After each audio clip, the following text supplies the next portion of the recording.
talked about data. No, data is like the hottest thing going now, right? Yeah. I mean, data has come completely out of the closet, and being a data geek is now the coolest thing ever, especially when it comes to registration and selling tickets. So our head of marketing, Tamara Mendelson, has just this obsession and admiration for Amazon.com. So she's done a lot of research on the company and what they've done and the business model that they've created. And so the Amazon.com team, they get together every Wednesday. Their leadership team sits around a table and they talk about their sales data from the week before, and they talk about, you know, what's worked, what hasn't. They talk about calls from their customer support.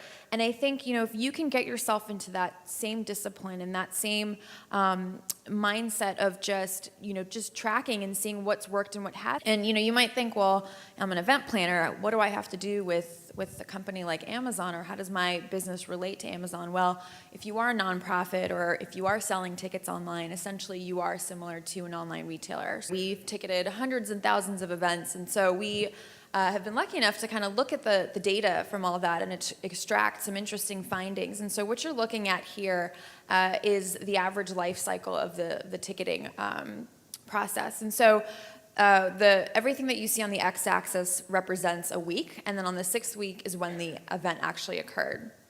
And so you look at the first week, and you know it's pretty typical. You announce the event. There's a small spike in ticket sales, and then in weeks 2 to 3, there's this sort of lull. And then you know in weeks 4 to 5 is when we typically get a call at our customer support team from the organizer panicking. Oh my God, you know I haven't sold it, you know as many tickets as I thought, and my event is next week. I mean, how many times has this happened to you guys, right? And so it's just this extreme procrastination. People just wait till the very last minute to buy tickets and commit to things.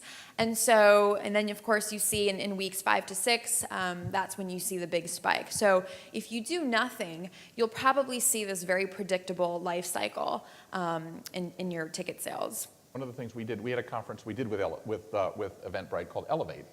And our curve was changed. We were able to drive it in a different way.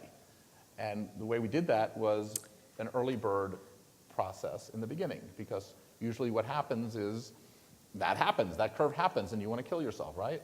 So we ended up doing something like David Stark. I don't know if you've heard of him as an event designer. So everybody bought a ticket, got a free David Stark book, and the first 3 weeks until the thing went out, it went up here. And then the minute that stopped, it went back down. And it followed the same curve. So we found all sorts of new strategies for doing that. And with the data we get from Eventbrite, we know what's going on. Usually we're sitting by the seat of our pants, driving by the seat of our pants, and it didn't work. You want to go to the next one? So some other interesting facts, less than a third of events have actually sold half of their tickets 2 weeks prior to the event. But then more than a third of events actually sold half their tickets the week of the event. So again, there's this sort of extreme procrastination that's going on, and it can be sort of a daunting task for event planners, is try to get, you know, make sure that you fill the room up. The new data is giving you a better way to know what worked and what didn't work. And it's very important to be able to reach back and have history, especially in the same platform.